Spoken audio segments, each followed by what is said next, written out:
retrouve pour une nouvelle vidéo et aujourd'hui on se retrouve pour une découverte manga, cette fois-ci sur le manga de Clannad. Qui me suivent déjà depuis un moment, vous pouvez savoir que j'adore le studio Kai, c'est mon studio d'animé préféré et clairement les œuvres de ce studio je les surkiffe, donc il était obligé que j'ai Clannad dans ma collection. Par contre j'ai pas la collection au grand complet puisque moi j'ai que les 4 premiers volumes.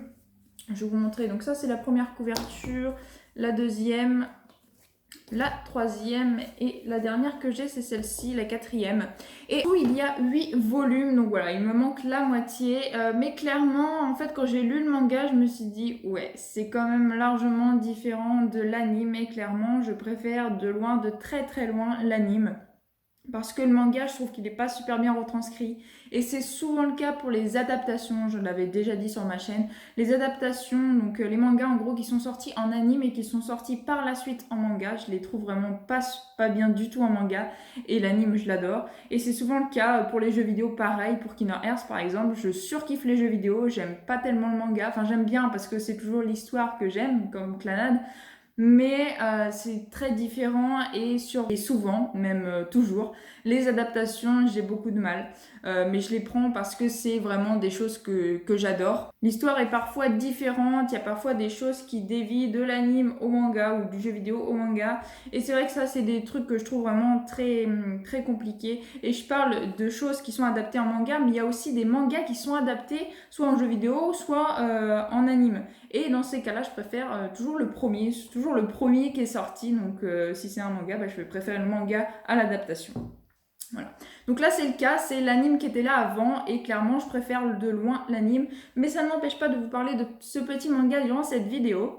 C'est un shonen seinen. Personnellement, je le catégoriserais plus dans le seinen que dans le shonen. Pourquoi? Parce qu'il n'y a pas du tout de combat à l'intérieur, c'est une vie de tous les jours et il va se passer par contre des événements dramatiques. Donc moi, personnellement, je l'aurais rangé plus dans la catégorie seinen que shonen parce que pour moi, les shonen, c'est vraiment les mangas de baston. Et là, c'est pas du tout un manga de baston, c'est un manga d'une histoire de la vie de tous les jours qui peut arriver dans notre monde à nous, qui n'est pas du tout fantastique avec des combats, des attaques spéciales, etc., etc. C'est pas du tout ça. Donc moi personnellement, voilà, je le catégorise plus de seinen que de shonen et je vois d'ailleurs pas pourquoi il est catégorisé de shonen, mais bon bref.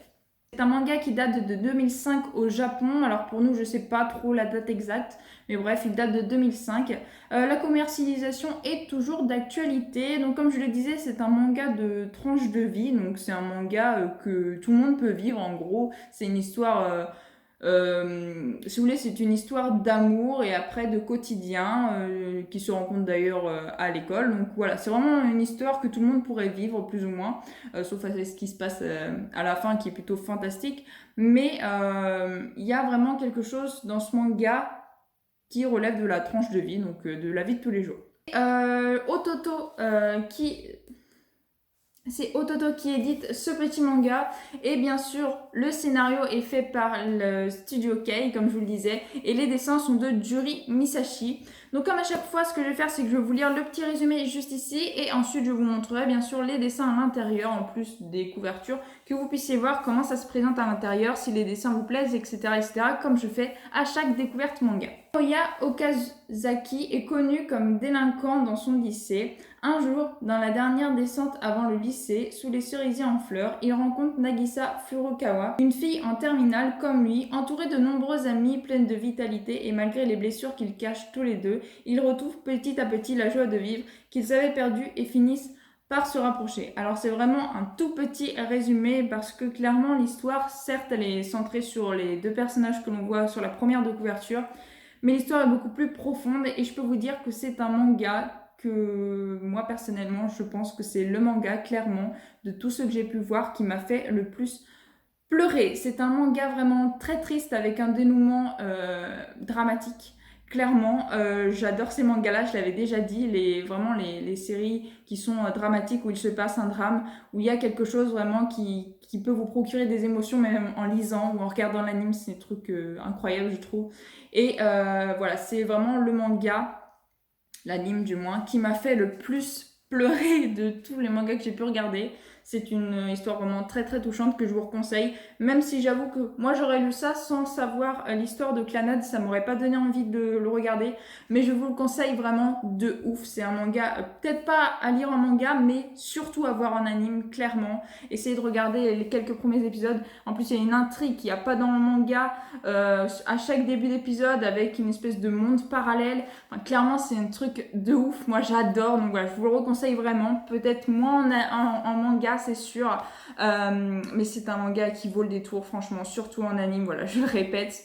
Donc maintenant, je vais vous montrer les petits dessins. Donc voici un petit dessin en couleur pour présenter le manga. Et ensuite, je vais vous prendre une page pas trop loin, que vous puissiez voir les dessins à l'intérieur. Voilà. Les dessins sont assez simplistes, qui datent, hein, ça date quand même de 2005. Mais je trouve plutôt ça sympa. Voilà, après, c'est pas non plus un style de dessin que j'affectionne tout particulièrement, mais j'ai appris à m'habituer parce que c'est souvent ce genre de dessin qu'il y a sur le studio Kei que j'aime tant. Leur histoire du studio Kei, je les trouve toujours superbes. Donc voilà, Clannad, je vous le reconseille. Personnellement, en manga, je vais le noter, hein, comme à chaque fois, je vous donne une note de moi du manga. En manga, en tout cas, moi personnellement, je vais le noter de 16 sur 20. Pour moi, il mérite pas plus. Par contre, l'anime, clairement, je le mets 20 sur 20, mais de ouf. Voilà, ce petit manga-là, Clannad, clairement, si vous avez l'occasion de le voir, donc plutôt en anime.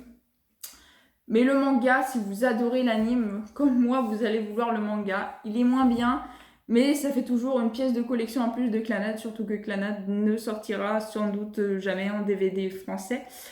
Donc voilà, le seul moyen de le voir c'est en streaming, et oui c'est malheureux parce que moi j'aime pas tellement regarder le streaming, je préfère largement avoir le DVD chez moi avant de le visionner. Mais là c'est pas possible, il est jamais sorti en français, que ce soit une version originale sous-titrée en français, jamais c'est sorti. Voilà, donc à quand bon, je sais pas si ce sera un jour. Mais j'espère, hein, il faut toujours espérer de toute façon. Voilà, en tout cas j'espère que cette vidéo vous aura plu. Si elle vous a plu, n'hésitez pas à liker, à commenter, à partager et à vous abonner, ça me fera vraiment très très plaisir. Je vous souhaite une excellente fin de journée, portez-vous bien et moi je vous dis à la prochaine. Ciao ciao.